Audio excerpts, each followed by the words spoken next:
Bienvenue à tous, bienvenue en satsang. Ça me réjouit d'être là avec vous ce soir, de retrouver certains amis et d'en découvrir d'autres. Je vous rappelle que ceci est une réunion entre amis tout à fait informelle. On est en train de simplement partager ce que nous avons de plus intime, ce qui est réel, ce qui est toujours là, notre vraie nature. Et c'est ça aussi la signification profonde du mot satsang, qui nous vient du sanskrit, qui signifie se rassembler autour de la vérité, rassembler autour de la réalité, de ce qui est, ce que j'appelle la réalité, c'est ce qui est toujours là, quoi qu'on fasse, quoi que l'on pense, quoi que l'on expérimente. Et donc l'invitation que je partage, c'est d'abord de se poser la question, qui suis-je, et d'y répondre pour une fois vraiment, radicalement.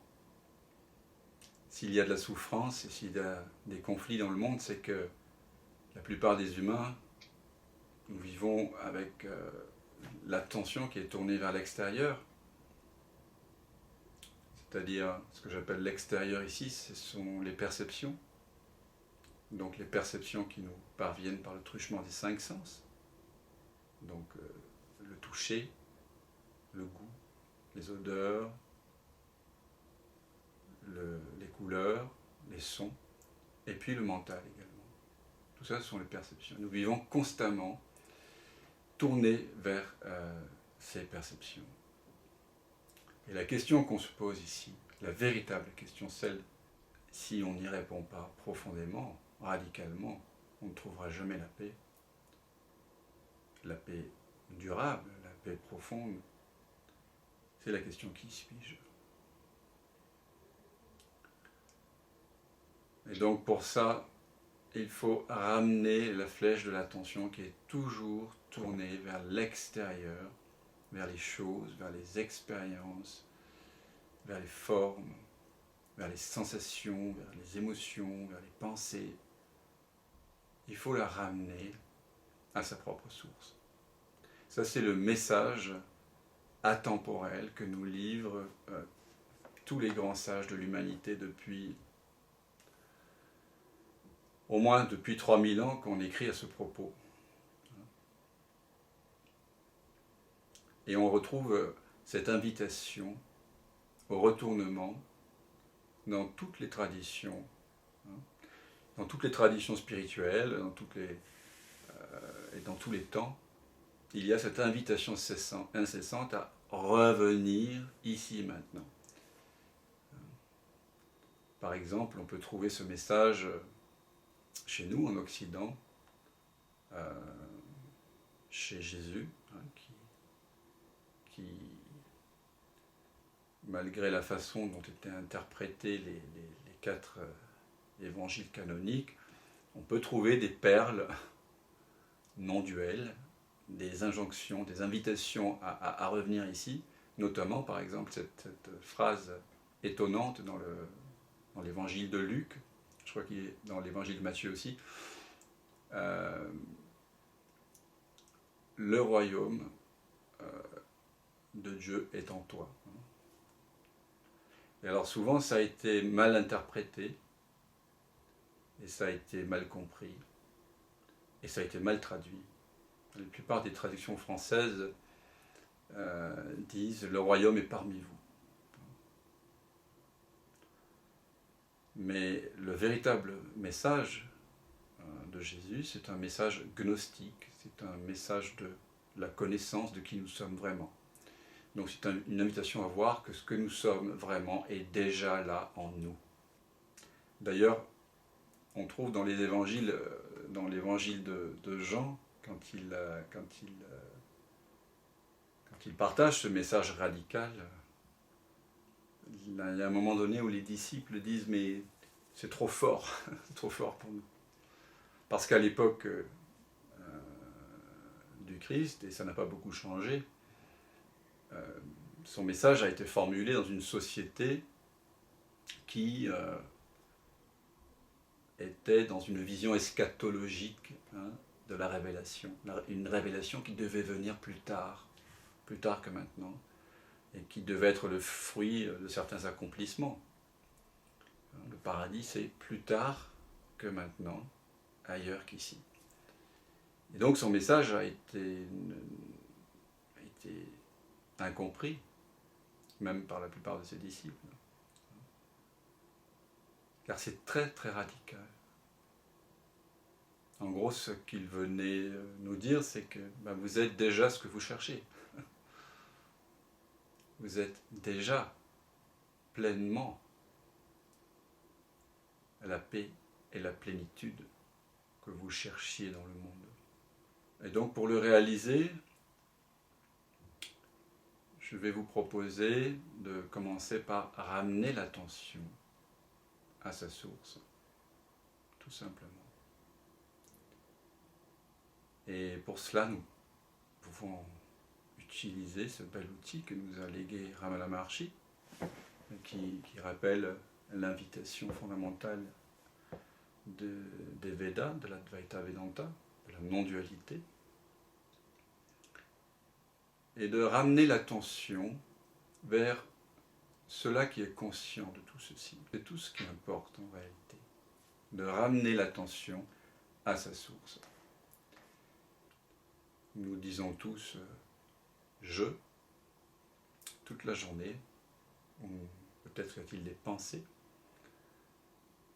Et nous pensons qu'il y a un je, peut-être, de temps en temps, encore, qui pense les pensées, qui perçoit le monde, qui perçoit les autres, qui perçoit les sensations, qui perçoit un je personnel qui serait à la source d'un certain nombre de choses, voilà, qui contrôlerait le corps, qui contrôlerait la pensée, qui aurait un certain contrôle, une conscience séparée. Et donc, quand on dit « je », en général, on infère que ce corps mental-ci est ce je, et que ce je qui est doté d'une certaine histoire, de certaines préférences, fait des choses. Peut-être pensez-vous que vous avez choisi d'être là, maintenant, de venir ici ce soir. Peut-être pensez-vous avoir fait le choix de partager ce moment ensemble plutôt que d'aller au cinéma. Enfin, ça va être difficile pour les Parisiens en ce moment, à cette heure-ci.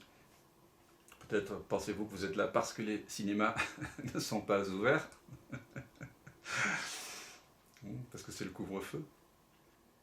Mais ce à quoi je vous invite, c'est la réalisation que c'est la même conscience qui s'exprime en tant que cette voix-ci qui parle, en tant que la voix de Dan, et c'est la même conscience qui s'exprime là-bas, qui est en train d'écouter. Et pour le réaliser, je vais vous inviter à vous ramener l'attention vers ce jeu qui semble faire bien des choses, qui semble écouter, prêter attention ou ne pas prêter attention, faire bien les choses, faire mal les choses. Ce jeu qui pourrait être coupable de faire mal les choses, qui pourrait regretter, qui pourrait avoir honte, qui pourrait être condamnable, qui peut être puni, qui peut mieux faire, certainement. Un jeu qui peut-être pourrait s'éveiller aussi, qui sait, c'est tentant. Donc on va investiguer la nature de ce jeu, parce qu'on utilise ce mot toute la journée, comme je vous le disais, je suis un homme, je suis une femme, je suis un homme ou une femme de tel âge, je fais cela, j'ai oublié ceci, je me suis souvenu que, je suis allé là-bas, ici, en ce moment, je suis assis en train de parler. On va regarder à quoi se réfère réellement ce jeu. Et pour ça, il faut tourner l'attention vers « je ». Donc, quelles que soient les pensées ou les perceptions dans l'instant, dès qu'il y a perception ou pensée, c'est qu'il y a l'idée qu'il y a quelqu'un qui perçoit et quelqu'un qui pense. Donc, on va ramener l'attention vers cet apparent expérimentateur je. Et on va simplement le faire en ramenant directement l'attention vers la pensée, sensation, je.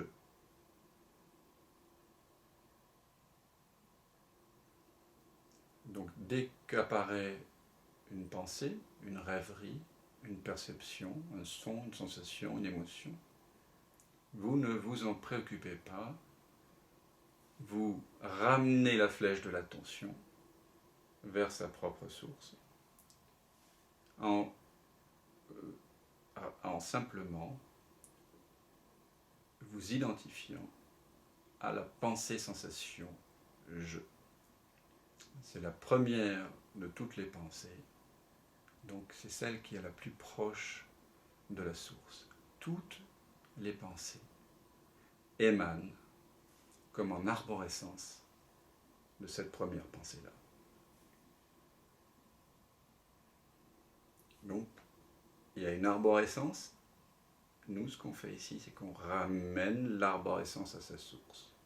Donc, à chaque fois que je dirai le mot « je », c'est une invitation pour vous à sentir la pensée-sensation « je ».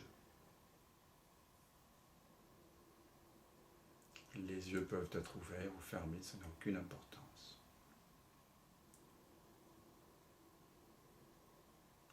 Je.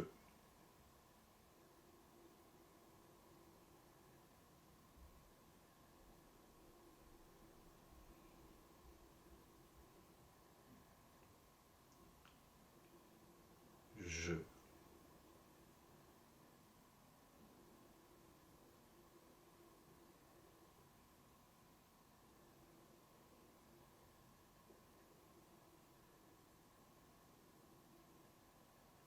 Je.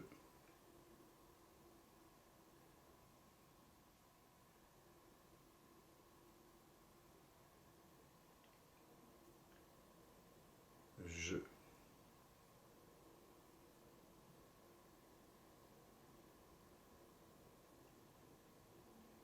Je.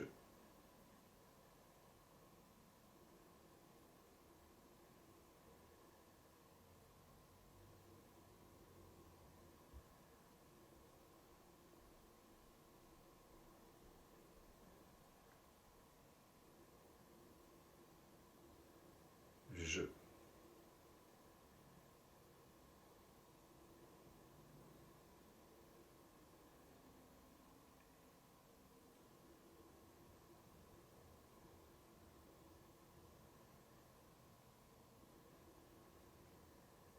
Je.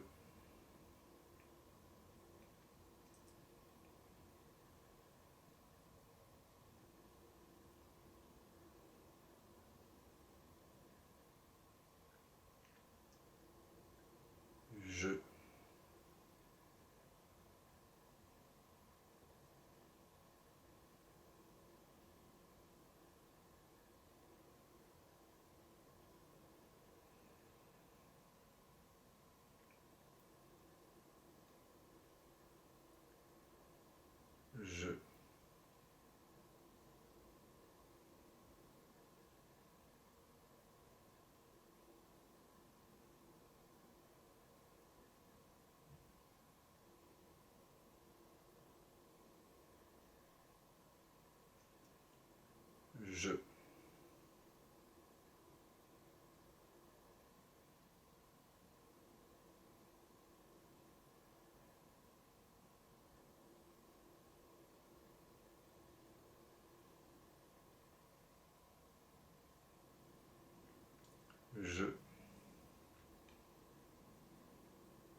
la seule façon véritable de découvrir votre vraie nature, c'est de découvrir la nature de ce jeu.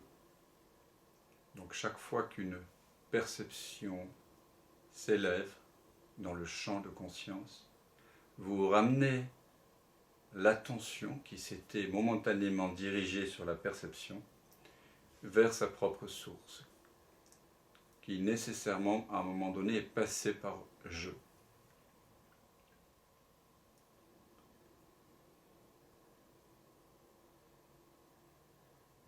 Vous coupez court à toutes les arborescences mentales, ce qu'on appelle le blabla mental, en ramenant l'attention à sa source.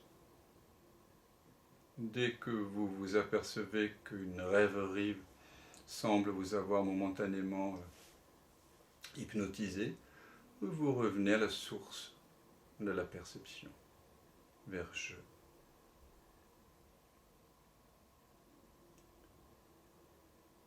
C'est tout ce qu'il y a à faire.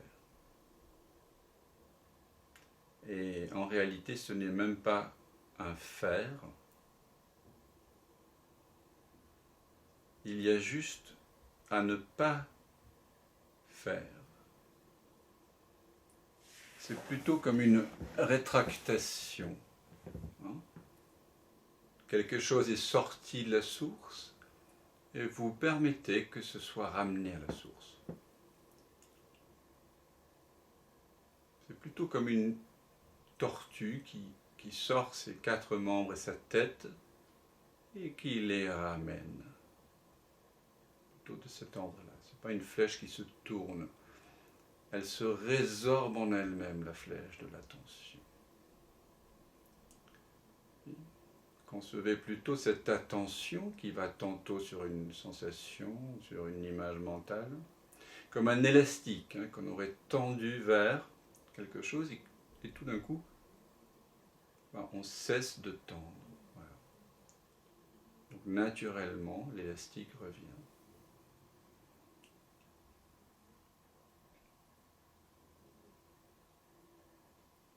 Je.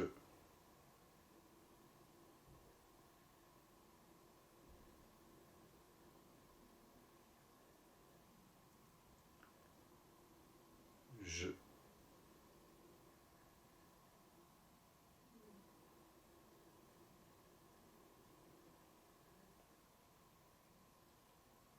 Je.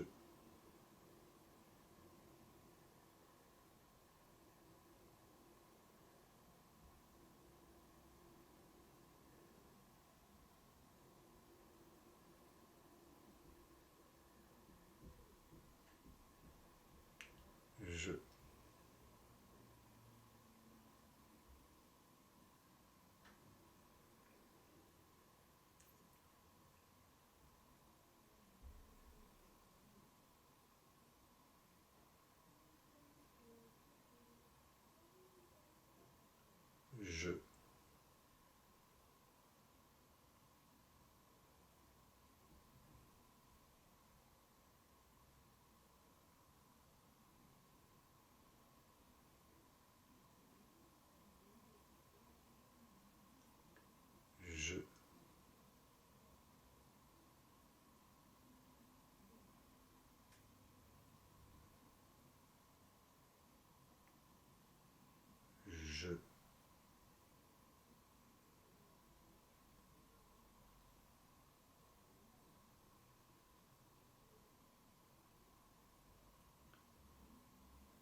dans cette investigation, votre seul but est de découvrir, cesser de découvrir qui vous êtes vraiment.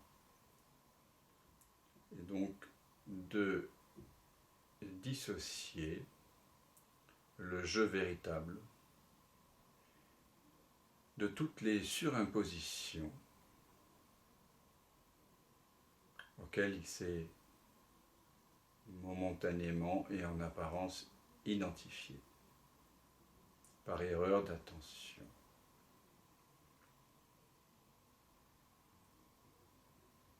Je.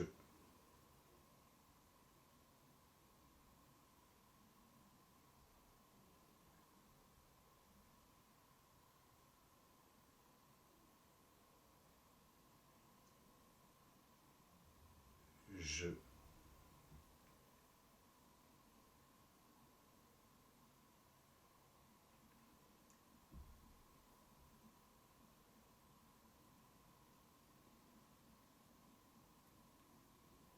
Je.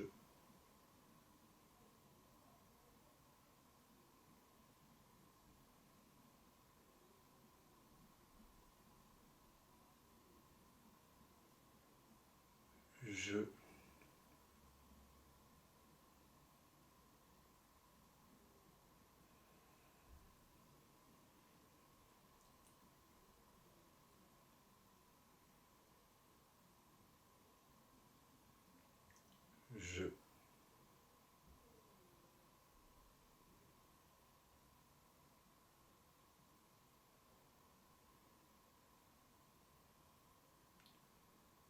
Je.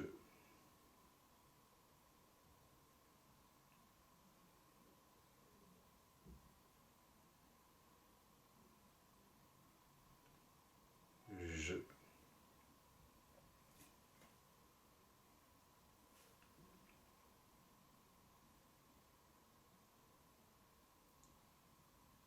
Je.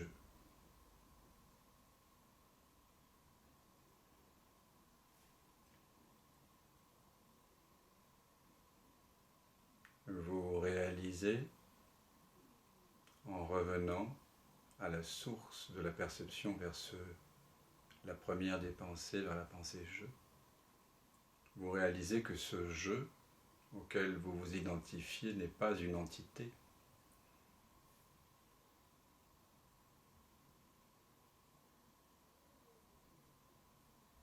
C'est comme embrasser un fantôme que de revenir vers ce je. S'entr'ouvre alors soudainement quelque chose d'infiniment vaste, qui n'est pas quelque chose, une présence, une évidence, une sensation d'être, la conscience d'être conscient. Un espace de présence et de conscience qui n'a ni nom, ni limite, ni forme, ni couleur, ni poids, ni histoire. Un jeu qui est pure présence. En répétant le mot « je » par la pensée, en revenant systématiquement à ce jeu qui semble être l'expérimentateur de l'expérience, vous réalisez, en fait, que ce n'est qu'une construction mentale qui apparaît et disparaît. Comme vous demeurez avec cet apparent jeu, ce faux jeu, qui n'est en réalité qu'une pensée.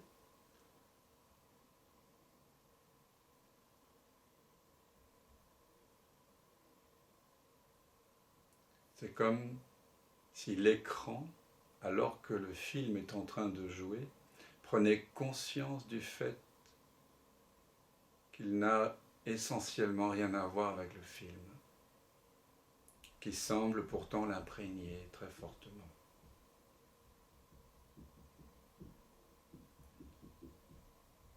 à un moment donné, dans cette pratique du retour à soi, de l'investigation du soi,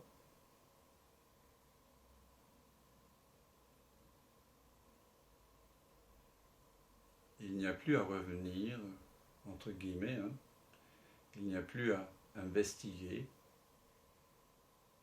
Au départ, sans doute, pour ceux qui expérimentent une activité mentale intense, voire agitée, il faut peut-être passer un certain temps, un certain cap.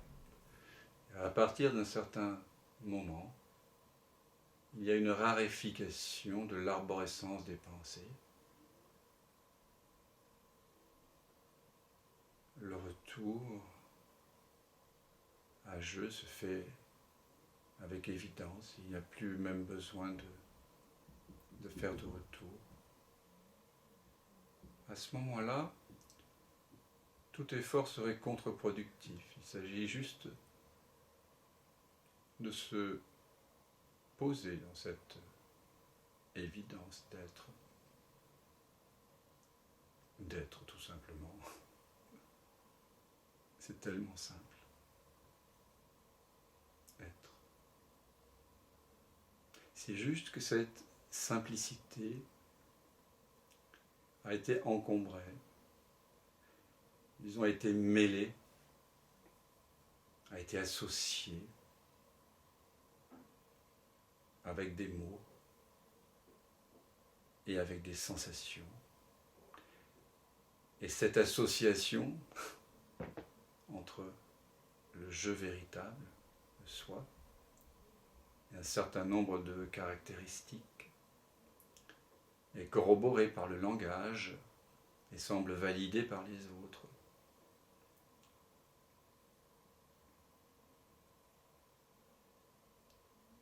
Et nous avons fini par croire que ce que nous sommes ultimement est une personne, quelqu'un, un corps, un mental, un objet de perception finalement, un objet dans le monde comme les autres objets, certes un objet sensible, doté de conscience, mais un objet, quelque chose finalement qui est perçu. Et dès que nous nous sommes identifiés au corps et au mental, à une histoire, à un système de croyances, nous nous sommes coupés de notre véritable nature. Et au moment où cette coupure a lieu, la paix semble perdue. Et là, nous ne pouvons que faire ce que les autres nous enjoignent de faire, à savoir trouver la paix, le bonheur dans le monde, au travers de rencontres, d'expériences, d'accumulation de biens matériels, de biens intellectuels, d'expériences, de sensations, etc., etc.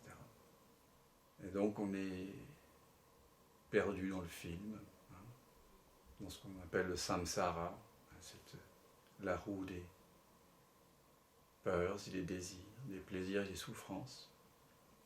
C'est sans fin. On peut expérimenter des moments de bonheur furtif, hein, des ouvertures, des moments de calme, notamment quand ce que l'on cherchait semble être trouvé, lorsque l'objet de notre désir est atteint, lorsque, par exemple, on achète une nouvelle maison, ou qu'on finit ses études, ou qu'on obtient un nouveau poste, qu'on est validé par ses pairs ou par sa famille, qu'on reçoit un compliment, qu'on fait une rencontre amoureuse, qu'on découvre une nouvelle musique, qu'on rencontre quelqu'un sur le chemin qui semble être un guide pour nous.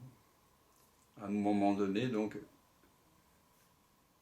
lorsque le désir semble être satisfait, il y a un calme, c'est vrai, qui arrive et qui peut durer quelques minutes, quelques mois, quelques années. Mais vous savez comme moi, profondément, puisqu'on est là ensemble, c'est qu'on sait cela, vraiment, c'est que tous ces moments de paix relative qui sont liés à l'obtention de ce qu'on cherchait ne durent pas.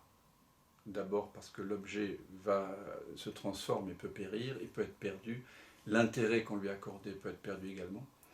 Et si il y a la paix lorsqu'on fait une rencontre, lorsqu'on découvre un nouveau pays, ou lorsqu'on découvre, je sais pas, une nouvelle musique, ou une vidéo sur Internet, ou qu'on fait une rencontre amicale, ou quelque chose comme ça, c'est simplement que le désir qui était là précédemment, qui en réalité est une tension vers quelque chose qui, plus tard que maintenant et ailleurs qu'ici, cette tension est momentanément résorbée dans la source. Donc ce que l'on rencontre finalement au travers d'un objet, d'une musique, d'un corps, d'une drogue, c'est toujours le soi. Sauf qu'on le rencontre sous une forme édulcorée, si on peut dire. Et on s'attache à la forme, à l'objet, à la personne. Et de là naît évidemment encore plus de confusion. Parce que quand on pense que la paix et la joie que l'on a éprouvée est liée quelque part à ce que l'expérience elle-même, alors lorsque la paix et la plénitude s'émoussent à nouveau, on se met à nouveau en recherche d'un autre objet qui va le remplacer, qui va être mieux, une autre musique, un autre corps, une autre histoire, un autre feuilleton, etc., etc.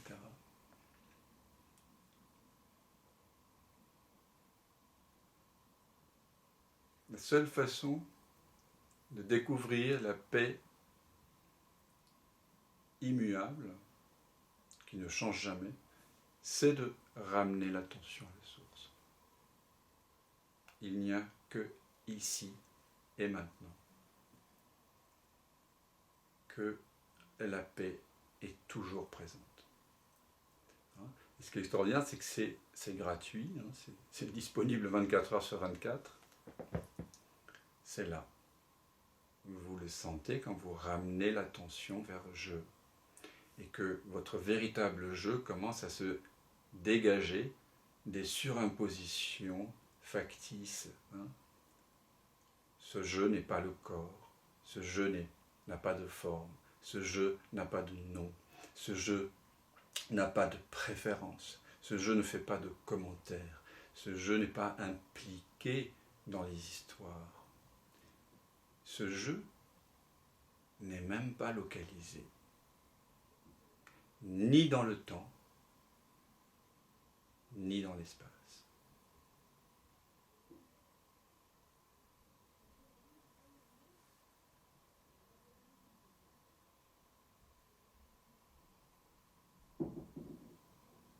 Je vous invite à réaliser cela.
Vous êtes l'avant toute chose.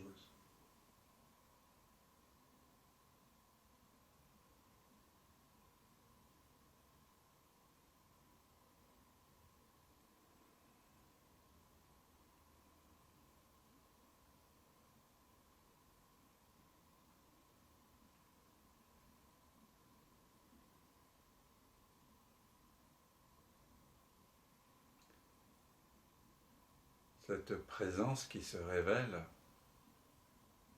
en amont des pensées et des perceptions. Ce jeu véritable, sans forme, sans âge, ne possède rien.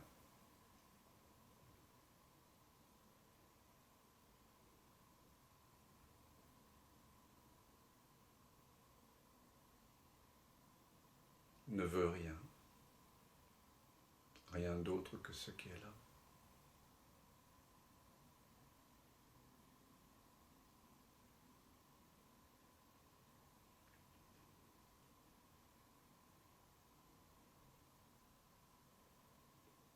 Et ce je ne sais rien.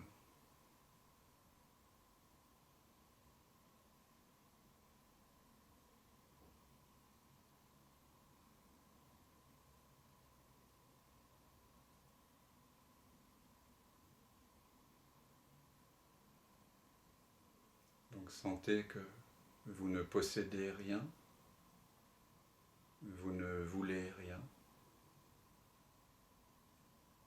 vous ne savez rien.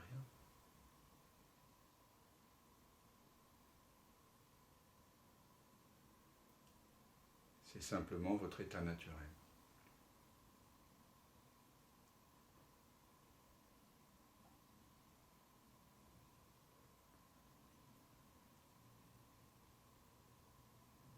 C'est simplement une invitation à la reconnaissance de qui vous êtes réellement.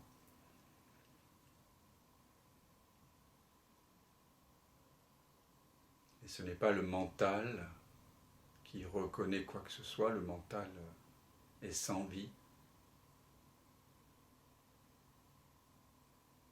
Le mental n'est pas sensible. C'est le jeu unique, la présence, on pourrait l'appeler, parce que ce jeu est présent et conscient, on pourrait appeler conscience aussi. C'est la conscience qui est consciente d'elle-même. Et cette conscience n'est pas une conscience personnelle, liée à un corps mental particulier.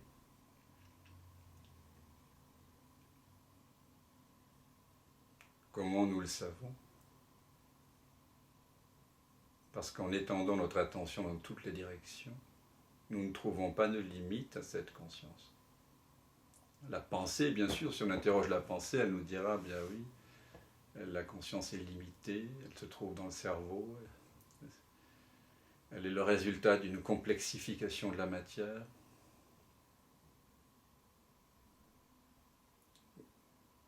Mais si vous interrogez celle qui sait, c'est-à-dire la conscience elle-même, vous savez que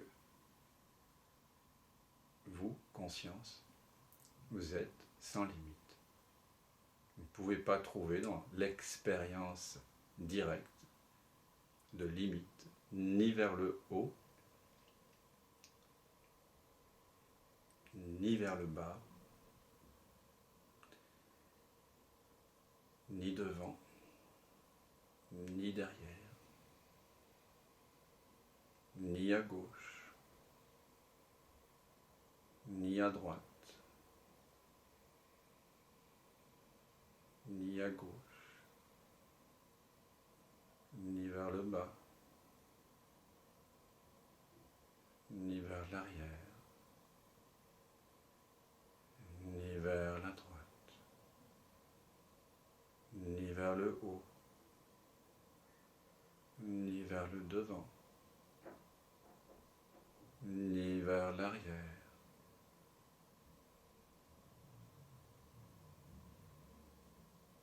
ni vers la gauche, ni vers le devant,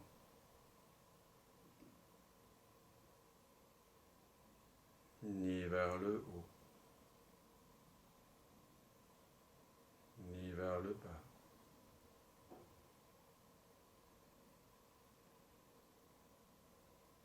Peut-être rencontrez-vous une pensée de ci, de là qui vous dit qu'il y a une limite, mais réalisez alors que cette pensée n'est qu'une apparition transitoire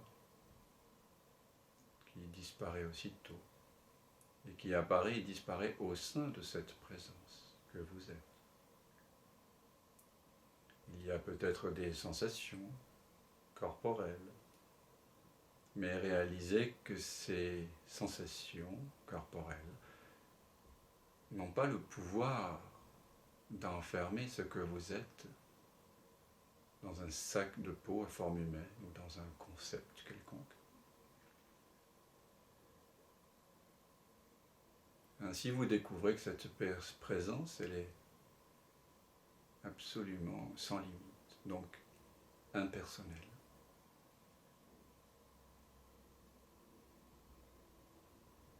C'est la même présence en vous, en moi, en tous les êtres.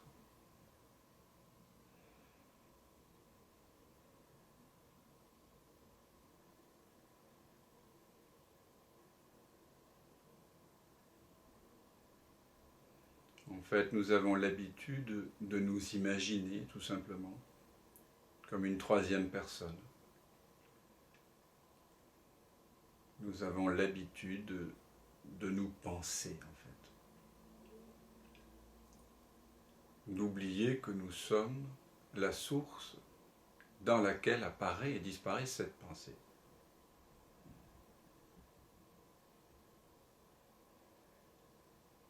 Donc, la présence que vous êtes non seulement est illimitée, mais elle n'a pas d'âge non plus.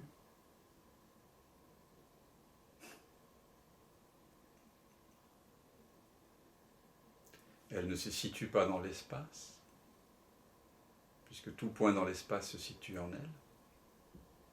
Mais est-ce qu'elle se situe dans le temps ? Voilà un piège diablement brillant, auquel nous avons tous succombé à un moment donné ou l'autre.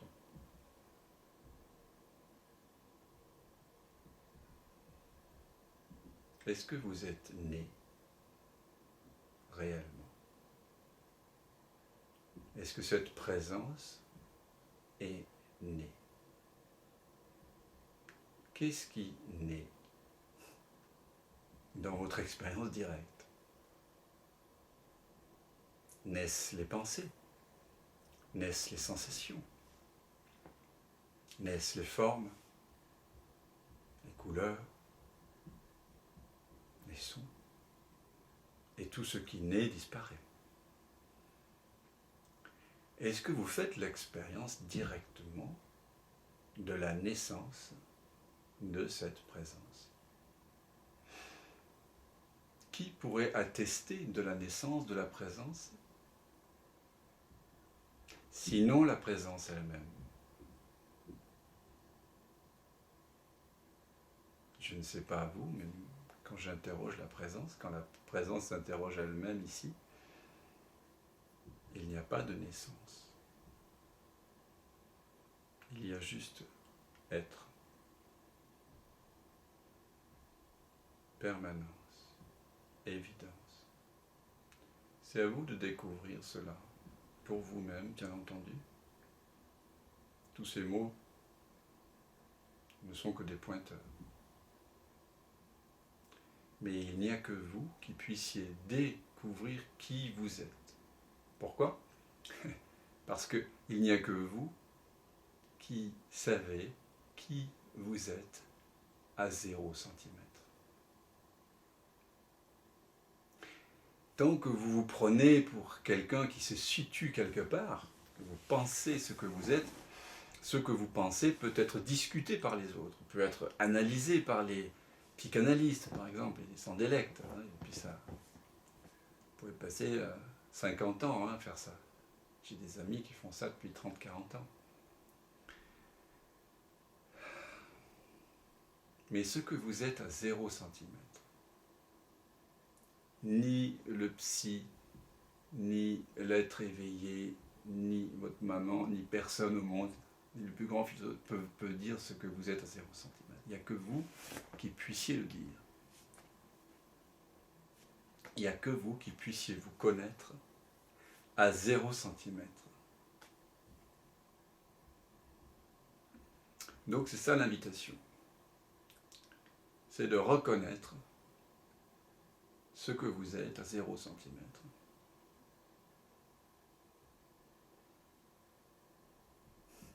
Et de vivre à partir de là.